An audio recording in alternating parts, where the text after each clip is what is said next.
Hello everyone, welcome my YouTube channel all knowledge point. আমি আবারও একটা নতুন এমসিকিউ সিরিজ নিয়ে চলে এসেছি। আমাদের যে বিগত আপকামিং এসএলএসটি পরীক্ষার জন্য এডুকেশন সাবজেক্টের প্রস্তুতিকে আরও বেটার করার জন্য আমাদের যে ভিডিও সিরিজ লঞ্চ হয়েছে এমসিকিউ প্র্যাকটিস সিরিজ, সেটার আজকে পার্ট 10। আমরা এখানে শুধুমাত্র যে এমসিকিউ প্র্যাকটিস করি তা না, তার সাথে সাথে কিন্তু যে গুরুত্বপূর্ণ কি পয়েন্টগুলো থাকে সেগুলো আমি আপনাদের ব্যাখ্যা দেওয়ার চেষ্টা করি। এই যে পরীক্ষার যে প্রশ্নগুলো থাকে এখানে যে খুবই ইম্পর্টেন্ট, তার সাথে সাথে কিন্তু যে আমাদের যে অবশ্যই ডব্লিউবিএসএলএসটি তো বটেই, তার সাথে সাথে আমাদের যে পিএসসির অ্যাসিস্ট্যান্ট মাস্টার মিস্ট্রেস হবে, তাছাড়া আমাদের স্কুল এসআইয়ের যে সমস্ত পরীক্ষা, তাছাড়া ডব্লিউবি নেট এবং ইউজিসি নেটের এডুকেশন সাবজেক্টের জন্য কিন্তু প্রত্যেকটা প্রশ্ন কিন্তু খুবই গুরুত্বপূর্ণ। এখানে শুধুমাত্র কিছু বাছাই করা প্রশ্নগুলো থাকে, আপনারা নিশ্চয়ই দেখেছেন বিগত সমস্ত ভিডিওতে। আজকে তাহলে চলো সেশনটা আজকের শুরু করা যাক। আমরা জানি প্রতিবারই আমাদের একটা কমেন্ট সেকশানে অ্যান্সার করা থাকে, অনেকেই সেখানে অ্যান্সার করেন, খুবই ভালো। যে আমাদের যে পার্ট 9 যে ভিডিওটা ছিল সেখানে অ্যান্সার করার কথা ছিল যে ভারতীয় সমাজতত্ত্বের জনক অর্থাৎ ফাদার অফ ইন্ডিয়ান সোশিওলজি কাকে বলা হয়। অবভিয়াসলি অ্যান্সারটা হচ্ছে অপশান এ, জিএস ঘুরে। যারা অ্যান্সারটা দিয়েছেন তাদেরকে অসংখ্য ধন্যবাদ। একটা কারেকশান ছিল গত পার্ট 9-এর একটা ভিডিওতে, আমি একটু ভুল করেছিলাম, সে একটু কারেকশান করে দিচ্ছি। সেই প্রশ্নটা একটু কী, যে ঈশপ ফ্যাবেলস এই গ্রন্থটির বাংলা সংস্করণের নাম কী ছিল? ঈশপ ফ্যাবেলসের বাংলা সংস্করণটার নাম ছিল হচ্ছে কথামালা। আমি ভুলবশত সেটা বোধোদয় করেছিলাম, এটা আপনারা একটুখানি কারেকশান করে নেবেন। যে ঈশপ ফ্যাবেলস এই গ্রন্থটির বাংলা সংস্করণের নাম ছিল, যেটা ঈশ্বরচন্দ্র বিদ্যাসাগর লিখেছিলেন, সেটা হচ্ছে কথামালা। অ্যান্সারটা হবে কথামালা, এটা একটুখানি কারেকশান করে নেবেন। প্রথম প্রশ্ন আজকের, অল ইন্ডিয়া রেডিও বা AIR আমরা জানি, এই যে অল ইন্ডিয়া রেডিওকে কে আকাশবাণী বলে সম্বোধন করেছিলেন? এটা আমাদের ইউনিট 8-এর সম্ভবত প্রশ্ন, ইউনিট 8 না, ইউনিট হচ্ছে 7, মাস মিডিয়া অ্যান্ড কমিউনিকেশনে যেখানে রয়েছে সেখান থেকে কিন্তু এই প্রশ্নটা আছে। যে all India radio Akashvani, all India রেডিওকে কে আকাশবাণী বলে সম্বোধন করেছিলেন? আমরা আকাশবাণী জানি, সেটা কে বলেছিলেন? রবীন্দ্রনাথ ঠাকুর, অরবিন্দ ঘোষ, স্বামী বিবেকানন্দ না মহাত্মা গান্ধী? আপনাদের সময় শুরু হয়ে গেছে অ্যান্সার করার, আপনারা করুন। রাইট অ্যান্সার হচ্ছে আমাদের অপশান এ, রবীন্দ্রনাথ ঠাকুর। রবীন্দ্রনাথ ঠাকুর কিন্তু এই অল ইন্ডিয়া রেডিওকে আকাশবাণী বলে এই নামটা কিন্তু রবীন্দ্রনাথ ঠাকুর প্রথম দিয়েছিলেন। আমরা একটু দেখে নিই ইনফরমেশন। কবি রবীন্দ্রনাথ ঠাকুর আকাশবাণী বলে সম্বোধন করেছিলেন 1939 সালে কলকাতার শর্ট ওয়েভ পরিষেবার উদ্বোধনের জন্য তার লেখা একটা কবিতায়, সেখানে তিনি এই শব্দটা ব্যবহার করেছিলেন। তাহলে আমাদের হলো যে অল ইন্ডিয়া রেডিওর আকাশবাণী নামকরণ করেছিলেন রবীন্দ্রনাথ ঠাকুর। পরবর্তী প্রশ্ন, একজন ছাত্র সে পাহাড়ে এটা পাহাড়ে উঠতে হবে, পাহাড়ে উঠতে ভয় পায়, এটা কোন ধরনের ফোবিয়া? এটা একটু টাইপিং মিস্টেক হয়েছে, প্রশ্নটা আমি পড়ে দিচ্ছি। একজন ছাত্র সে পাহাড়ে উঠতে ভয় পায়, এটা কোন ধরনের phobia? Claustrophobia, acrophobia, hydrophobia, photophobia? সঠিক অ্যান্সার হচ্ছে অপশান বি, অ্যাক্রোফোবিয়া। যে উচ্চস্থানের যেই ভয়টা সেটাকে আমরা বলি অ্যাক্রোফোবিয়া। পাশাপাশি দেখে নিই আমরা বাকি যে ফোবিয়াগুলো রয়েছে, সেটা হচ্ছে আমাদের এখানে অপশান হচ্ছে ক্লাস্ট্রোফোবিয়া। ক্লাস্ট্রোফোবিয়া হচ্ছে বদ্ধ ঘরের ভয়, অর্থাৎ আপনি একটা ঘরেতে সবসময় ফাঁকা ঘরে আপনি একা রয়েছেন, বা বদ্ধ ঘরেতে আপনি হয়তো মানে কী বলবো আর কি, দরজা বন্ধ করে আপনার শুধু এইরকমই একটা প্যালপিটেশন মনে হবে যে কেউ যদি না থাকে একটা বাড়ির ভেতরে, তখন যে আমাদের সমস্যাটা হয়, যে আমরা একটা ভয় পাই, উদ্বিগ্ন হয় যে বাড়িটা যে আমার কেউ নেই, এটা হচ্ছে ক্লাস্ট্রোফোবিয়া। হাইড্রোফোবিয়া কি? জলের ভয়, জল থেকে অনেকেই ভয় পায়, সেটা হচ্ছে হাইড্রোফোবিয়া। ফটোফোবিয়া কি? তীব্র আলোর ভয়, তীব্র আলোরও অনেক সময় ফোবিয়া থাকে, সেটা হচ্ছে ফটোফোবিয়া। পরবর্তী প্রশ্ন, ফাদার অফ এডুকেশনাল সোশিওলজি, কথাটা একটু ভালো করে পড়বেন কোশ্চেনটা, যে ফাদার অফ এডুকেশনাল সোশিওলজি কাকে বলা হয়? August Comte, George Payne, Emile Durkheim, none of this? Right answer option B, George Payne. Father of educational sociology বলা হয় জর্জ পাইনিকে। আমি এখানে আপনাদের সমস্তগুলো ক্লিয়ার করে দিচ্ছি কোনগুলো। ফাদার অফ সোশিওলজি আমরা জানি অবভিয়াসলি অগাস্ট কমটে, সোশিওলজির জনক বলা হয় August Comte. Father of educational sociology সেটার জনক বলা হয় জর্জ পাইনে। আর father of sociology of education এইটার জনক বলা হয় এমিল ডোরখেইম।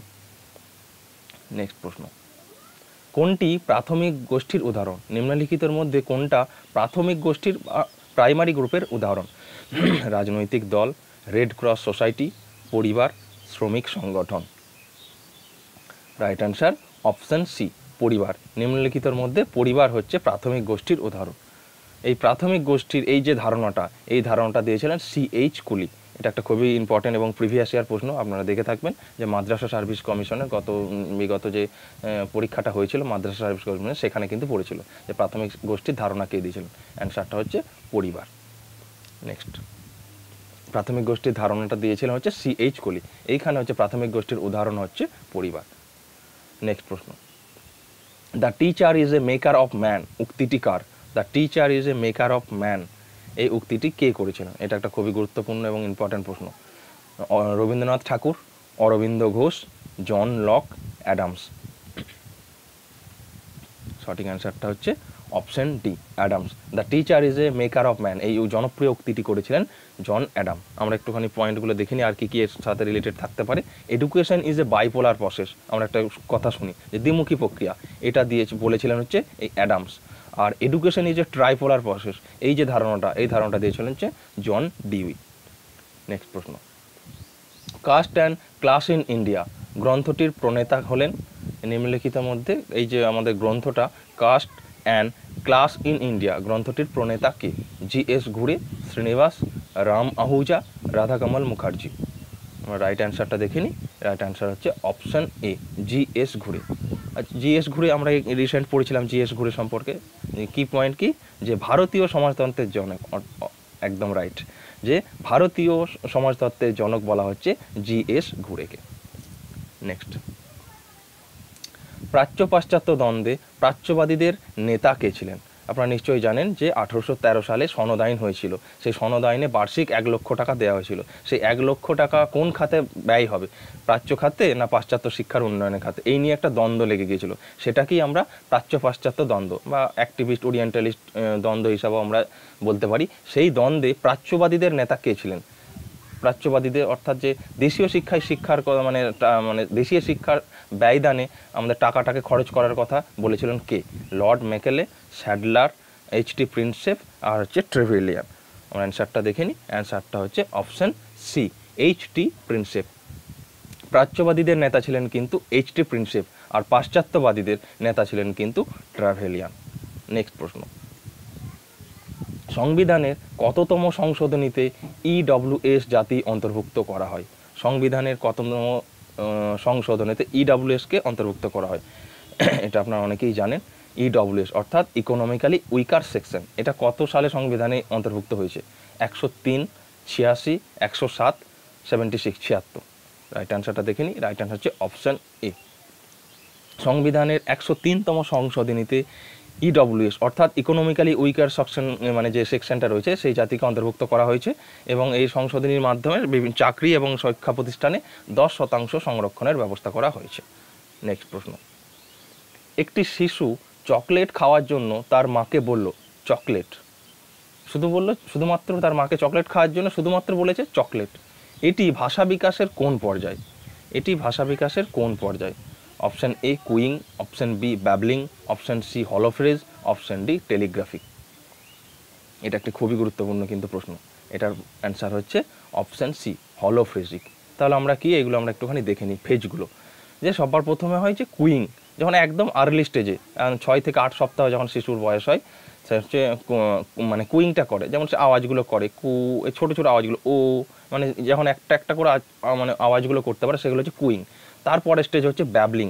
ব্যাবলিং হচ্ছে 4 থেকে 6 মাস। এই সময়টাতে ব্যাবলিংগুলো বলতে যে এখানে কথাগুলো যখন বলে যে চেষ্টা করে ব্যা দা এরকম যেই কথাগুলো বলে এগুলো হচ্ছে ব্যাবলিং। তারপরে হচ্ছে হলোফ্রেজ। হলোফ্রেজ হচ্ছে অ্যারাউন্ড মানে 12 মাসের পর, মানে 1 বছরের পর থেকে শুরু হয় মূলত এই হলোফ্রেজ।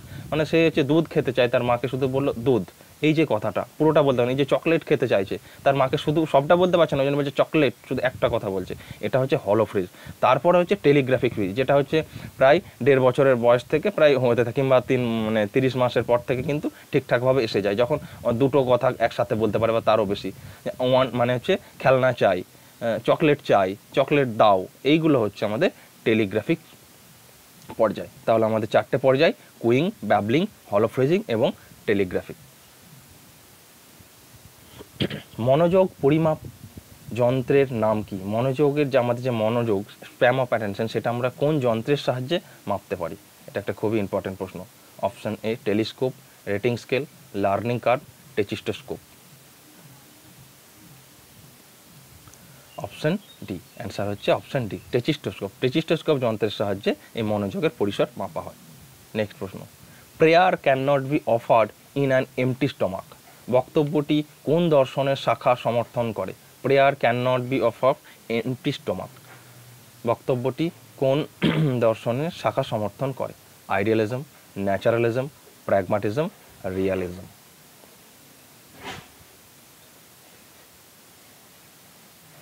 সঠিক অ্যান্সারটা হচ্ছে, দেখে নিই, সঠিক অ্যান্সারটা হচ্ছে অপশান সি, প্র্যাগমাটিজম। প্র্যাগমাটিজম আমরা জানি যে prayer can not be offered in empty stomach, মানে খালি পেটে প্রার্থনা স্বীকার হয় না। এই কথাটা হচ্ছে আমাদের প্র্যাগমাটিজমকেই অনুবাদ করছে, মানে প্র্যাগমাটিজমকে দর্শনকে ফলো করছে। আমাদের প্র্যাগমাটিজমের ফাদার বা জনক কাকে বলা হয়?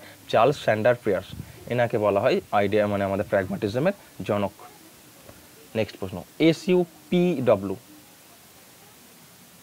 এসইউপিডব্লিউ শব্দটির নামকরণ কে করেন?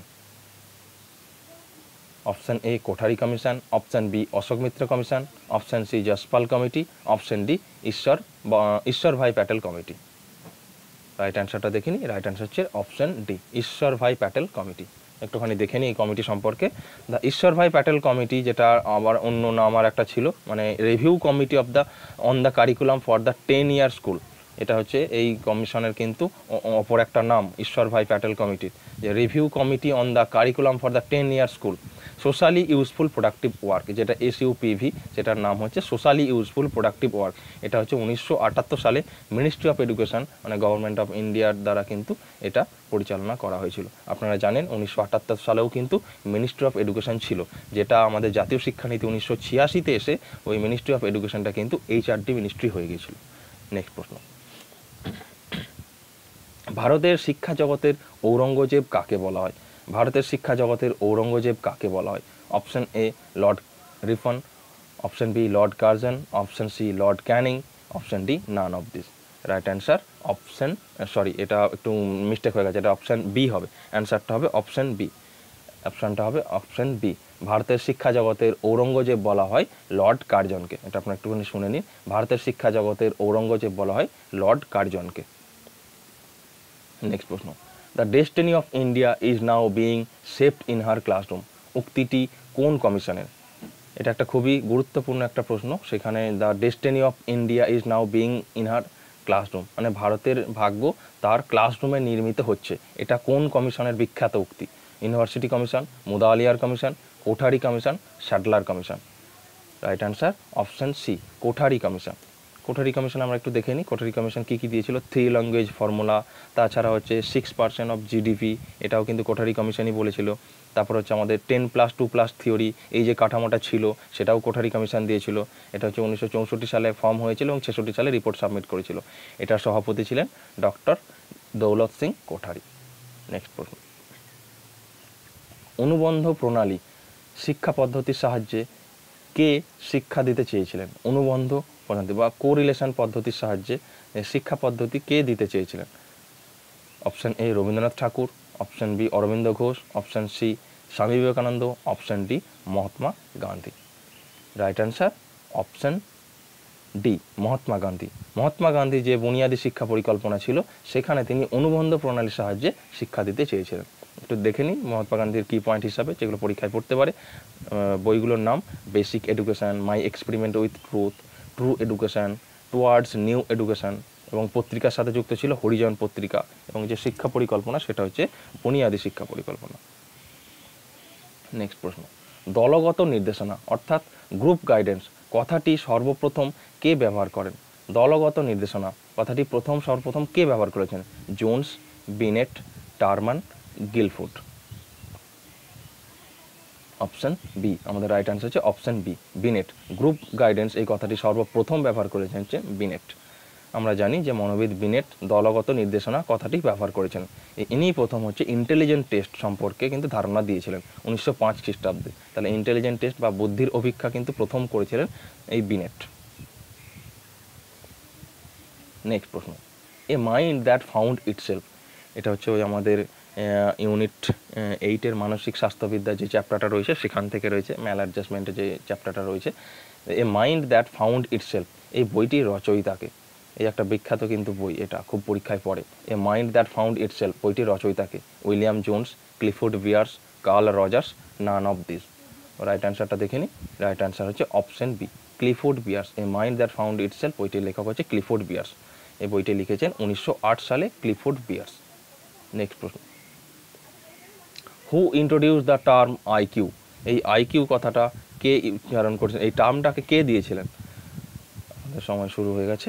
Option A Binet, option B Stern, option C Terman, option D Guilford. এই আইকিউ অর্থাৎ ইন্টেলিজেন্স কোশ্চেন, এই শব্দটা প্রথম কে ব্যবহার করেছিলেন?